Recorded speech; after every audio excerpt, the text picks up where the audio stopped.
a very unusual topic and probably, but it's an important topic, but because this continues to be a problem for good control of blood pressure. Because these drugs interfere with the effective control of blood pressure. There are many classes of drugs which may cause aggravation of the hypertension if they are used simultaneously along with antihypertensive drugs. Some of them I have listed it as sympathomimetic drugs, Nsaids, corticosteroids, hormone therapy like estrogens and progestins, and dietary supplements, and some of the antidepressants. Not to forget about immunosuppressants and usage of biological agents like angiogenesis inhibitors and tyrosine kinase inhibitors. So the mechanisms how these drugs interfere with control of blood pressure, it may vary from the type of drug used, but the mechanisms include vasoconstriction, which results in potentiation of increased systemic vascular resistance. It can also cause, some of them can cause sodium and water retention. Some of them can raise the levels of norepinephrine and serotonin, which are vasoconstrictors. Or sometimes they cause increased production of angiotensinogen, like in the estrogen high content oral contraceptive pills. And very rarely a drug-drug interaction because they share the common metabolism to the CYP enzyme 450, and either the drug action can be potentiated or the drug action may result in inhibition of the antihypertensive effect. These are in general, the various mechanisms involved when we simultaneously co-administer the other drugs which are used for other associated comorbidities in hypertensive patients. There are some drugs which should be avoided specifically in some clinical situations. Like in pregnancy, you cannot be using AC inhibitors or ARBs or direct renin inhibitors.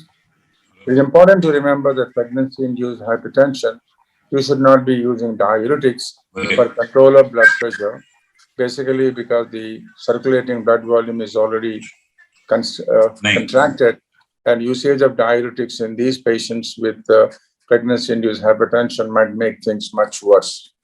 Coming back to the usual drugs which might interfere with the antihypertensive drugs or the sympathomimetic drugs used for various reasons, and common source of the sympathomimetic drugs are the cold medicines and the cough medicines.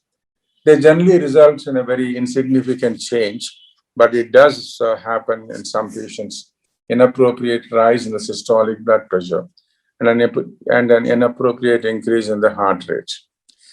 And interestingly, there is no change in the diastolic blood pressure in most of these patients where they use associated sympathomimetic drugs. But the maximum increase in the blood pressure by the usage of the drugs is approximately about 3 to 4 millimeters of mercury. Now, there are some other drugs like amphetamine derivatives which are used in narcolepsy or attention deficit disorders or hyperreactivity disorders in children and adolescents, which might contribute for aggravation or poor control of blood pressure. The mechanism of increase is, as I said, there's a sympathoma. These are all stimulants of the CNS, and they raise the sympathetic activity, and then they cause a rise in the systemic vascular resistance, contributing to that. Perhaps one of the common drugs that are used in daily practice, especially in patients who are hypertensive and associated osteoarthritis, wherein they are prescribed Nsaids, and these Nsaids are certainly dangerous, not only for the kidney, but also they can also prevent the appropriate control of blood pressure in the given individual patients. The Nsaids probably non-specific, and some of them are COX-2 inhibitors. And COX-2 inhibitors are certainly much better than non-specific Nsaids, but they are not free from this poor control of blood pressure. The mechanism is COX-2 inhibitors leads to inhibition of the natriuretic effect, and they also cause sodium retention. And this leads to induction of hypertension if the patient is normotensive, or aggravation of the hypertension leading to a poor control of hypertension. A meta-analysis of COX-2 inhibitors on blood pressure in 19 clinical trials approximately about 1,450 patients, has shown that BP elevation is more with COX-2 inhibitors as compared to non-specific anti-inflammatory drugs. And even among the COX-2 inhibitors, rofecoxib has got a greater elevation than celecoxib. And BP monitoring during Nsaid or COX-2 inhibitors is become mandatory. And probably you need to educate the orthopedic surgeons and the rheumatologists to be careful or to monitor the blood pressure a bit more frequently when they are prescribed simultaneous COX-2 inhibitors in a patient who otherwise was taking antihypertensive drugs. Perhaps what is not realized by many is administration of corticosteroids, where nowadays it has become common for many disorders, including COVID. These steroids cause sodium retention and fluid retention, and some of the cortisones have got strong mineralocorticoid effect, causing water and salt retention that might contribute to the aggravation of blood pressure or loss of control of blood pressure control. It's important to note that some of these drugs have got more of a glucocorticoid effect, and some of them has got less of or more of mineralocorticoid effects. So if at all one has to use a corticosteroids in a patient who is hypertensive, probably it is worthwhile using dexamethasone instead of fludrocortisone for any other reason.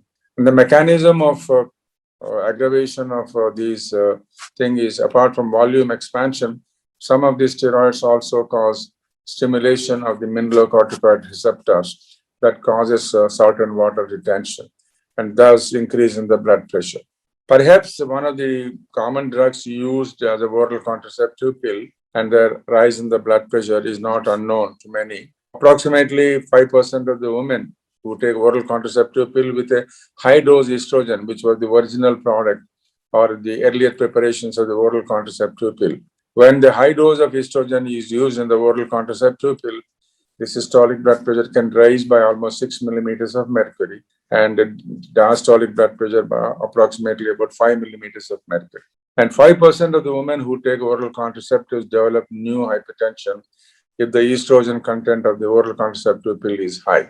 And more so if the patient has got a past history of pregnancy-induced hypertension, or if there is a family history of hypertension. But it is important to remember that in the nurses' health study, a study of 70,000 female nurses between the ages of 25 to 42 years, the relative risk of developing a hypertension was 1.8 times if it is a current user of the oral contraceptive pill.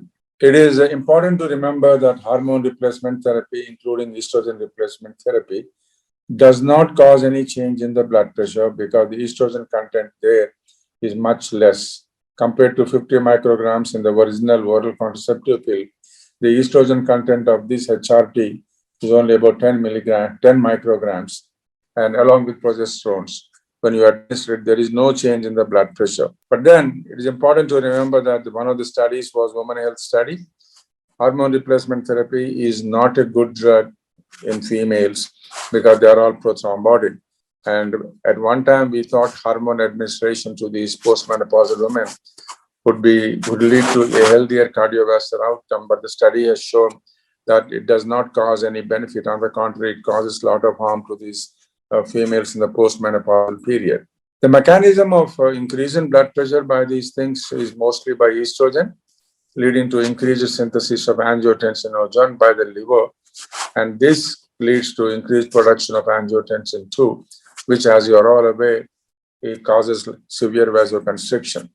But then again, this kind of a thing happens only when the dosage of estrogen is high and not when the dosage of estrogen is low, like in 10 micrograms, as such in most of these HRTs. Perhaps a lot of people don't realize that immunosuppressants like what we use, cyclosporin and tacrolimus, which are used as immunomodulators in some of the autoimmune disorders and in organ transplants, can induce severe hypertension. That the incidence of hypertension is high when you are using cyclosporin, which is on the order of the 50% of them do develop hypertension, or the hypertension becomes much worse. And when you are using a tacrolimus, the induction of hypertension is approximately about 35%. The mechanism again is decreased excretion of sodium and water, and that causes this rise in the circulating volume and vasoconstriction, and that leads to aggravation of the hypertension. Some of these antidepressants and anorectic drugs, they are called serotonin norepinephrine reuptake inhibitors, and the mechanism of increasing the blood pressure is elevated levels of norepinephrine, and thus probably you need to consider changing over to some other antidepressant drugs or hike up the dosage of the antihypertensive drugs. Erythropoietin, especially recombinant human erythropoietin usage, results in increase in the hematocrit levels, and thus an increase in the dosage, and then may also cause elevation in the blood pressure. And a corresponding increase in the antihypertensive drugs is mandatory whenever you are using erythropoietin, leading to aggravation of the hypertension. Lastly, but not least, is some of the drugs. Antihypertensive drugs are metabolized by the CYP enzyme 45, and any co-administered drugs can potentiate the drug effect or can nullify the antihypertensive effect. So it is important to remember that what drugs are co-prescribed, so that any alterations of those drugs might result in a better control.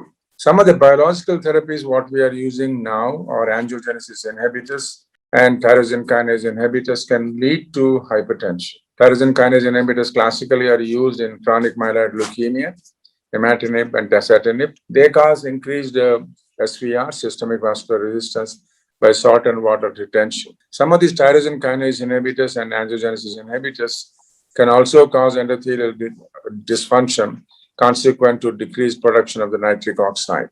Finally, monoclonal antibodies, especially bevacizumab, can raise the blood pressure markedly, and there is approximately about 1% of the patients who are using bevacizumab that can develop hypertensive crisis.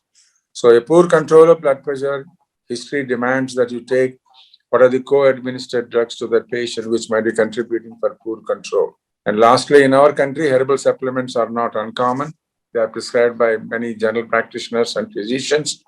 They can also cause a rise in the blood pressure through the mechanism of salt and water retention and also through the central stimulant action. Finally, caffeine is not the coffee that we drink that causes rise in blood pressure, but that rise in blood pressure is only transitory. But the energy drinks what some of these youngsters take, they contain a lot of caffeine, and that can raise the blood pressure significantly. The mechanism of action is they do block the adenosine receptors and then the action of the adenosine. So they do block the vasodilatation, and they also seem to increase the cortisol and adrenaline, which might contribute for the poor control of blood pressure. And finally, the co-administered drugs which contain high sodium, like antacids, laxatives, and soda bicarbonate tablets given by the nephrologist, might add up to this high sodium food that might aggravate the blood pressure. So it is important that we evaluate properly all these patients what drugs are taking. So in conclusion, hypertension may get out of control when you are administering drugs which raise the blood pressure through various mechanisms. So close monitoring of blood pressure. Stop the drug if possible, or change over to lesser drugs which do not raise the blood pressure. Especially if you are using a rofecoxib, probably change over to celecoxib if their usage is necessary, is absolutely mandated. But for some of the drugs, we cannot stop it, like the immunosuppressants or the biologicals, because their usage is mandatory for effective control of the organ transplantation rejection, and their usage may be necessary, like in diabetic retinopathy, wherein we use angiogenesis suppressants. So in those cases, good monitoring of the blood pressure and effective control of other risk factors might go a long way in preventing the occurrence of the cardiovascular complications secondary to poor control of blood pressure. Thank you once again for your patient listening. Thank you.